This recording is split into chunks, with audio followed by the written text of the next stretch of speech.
המראות הקשים הללו לא יימחו מזיכרונם של אזרחי ישראל. 7 באוקטובר, חג שמחת תורה. כולנו קמנו לבוקר קשה. כולנו התוודענו לאסון הקשה שפקד את מדינת ישראל. בעקבות חוסר הוודאות ששרר, מאות מתנדבי יחידה 360 הרימו את הכפפה ותכף הקימו חפ"ק ייעודי על מנת לרכז את כל המידע הזורם עבור משפחות הנעדרים והחטופים.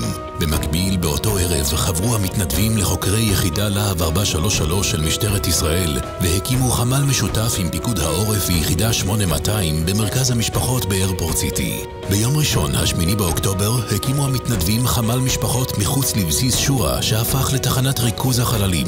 עשרות מתנדבים נפרסו בכניסה לבסיס על מנת לתת עזרה וסיוע נפשי ורפואי למשפחות הנרצחים השם ייקום דמם, שחיכו שם שעות וימים ארוכים עד שיכלו לזהות את יקיריהם. עשרות מתנדבי היחידה פעלו לזיהוי גופות הנרצחים בבסיס שורה, כתף אל כתף עם אנשי הרבנות הצבאית, חוקרי המז"פ והרופאים הפתולוגיים.